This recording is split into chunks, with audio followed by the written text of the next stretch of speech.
পেচি, তুই বলতো জাতীয় পাখির নাম কি? কেন জাতীয় পাখির নাম কাউয়া। তাহলে বলতো জাতীয় মাছের নাম কি? জাতীয় মাছের নাম হলো পাঙ্গাস। তাহলে জাতীয় ফলের নাম কি? জাতীয় ফলের নাম কলা। তাহলে পেচি, তুই বলতো জাতীয় পশুর নাম কি? কেন কুত্তা। ওরে পেচি, তুই থাম থাম থাম, তোর কথা শুনে আমার মাথায় গ্যাস্ট্রিক ধরে গেল। আচ্ছা গেটু, তুই 15টি ফলের নাম বলতো। আম, জাম, কাঁঠাল ও 1 ডজন কলা। আজকে সবাই কি খেয়ে স্কুলে আসছিস? সকলেরই মাথা উল্টো ঘুরছে কেন? গেটু, তুই বলতো কোন গ্রামে ভালো পাত্রী পাওয়া যায়? আমার মনে হয় ইনস্টাগ্রামে। সবাই চুপ, স্যার আসছে। Good morning sir. Sit down, বসে পড় সবাই, বসে পড়। আচ্ছা গেটু, তোকে আমি একটি প্রশ্ন করি। আমি তোকে থাপ্পড় মারলাম, এর ভবিষ্যৎকাল কি হবে? স্যার, বিকেলে বাড়ি ফেরার সময়ে আপনার মোটরসাইকেলের চাকা পাংচার পাবেন। তার মানে তুই আমার মোটরসাইকেলের চাকা পাংচার করে দিবি? স্যার, একজনকে আঘাত করলে অপরজন কি আঘাত করে না? আমি তোদের পড়াচ্ছি আর তুই আমার সাথে টক্কর দিচ্ছিস। স্যার, আপনাকে একটি প্রশ্ন করবার লাগছি। বল, কি প্রশ্ন করবি? স্যার, আপনি বলেন তো আই ডোন্ট নো এর অর্থ কি?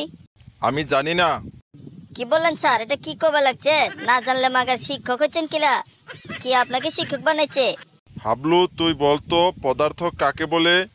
স্যার, যার ওজন ও আয়তন আছে তাকে পদার্থ বলে। গুড, বস বাবা হাবলু, বস। পেচি, তুই বলতো নারী পুরুষের মধ্যে কে বেশি সাহসী হয়? স্যার নারীরা। কিভাবে বেশি সাহসী নারীরা?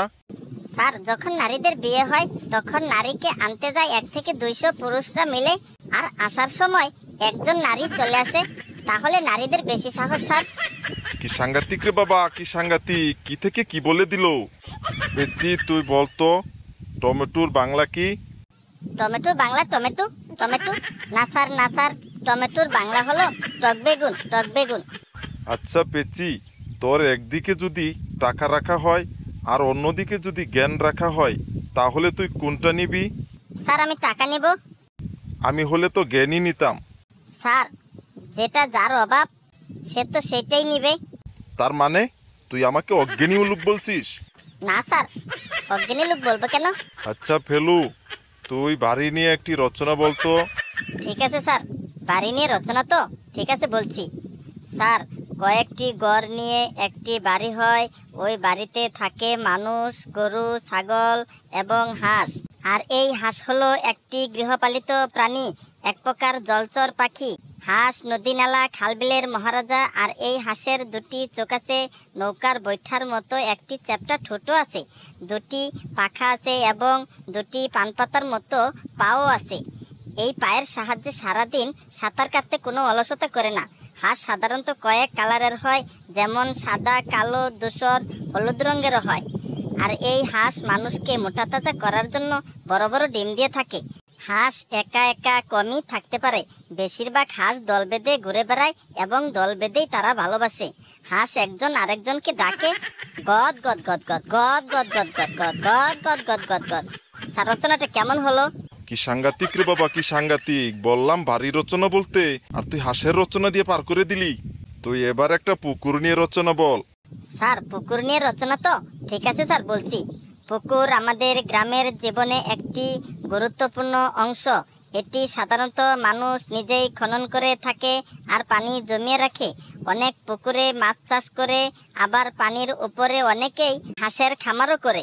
আর এই হাঁস হলো একটি গৃহপালিত প্রাণী, এক প্রকার জলচর পাখি। হাঁস নদী নালা খালবিলের মহারাজা, আর এই হাঁসের 2টি চোখ আছে, নৌকার বৈঠার মতো একটি চ্যাপ্টা ঠোঁটো আছে, 2টি পাখা আছে এবং 2টি পানপাতার মতো পাও আছে। এই পায়ের সাহায্যে সারাদিন সাঁতার কাটতে কোনো অলসতা করে না। হাঁস সাধারণত কয়েক কালারের হয়, যেমন সাদা, কালো, ধূসর, হলুদ রঙেরও হয়। আর এই হাঁস মানুষকে মোটা তাজা করার জন্য বড় বড় ডিম দিয়ে থাকে।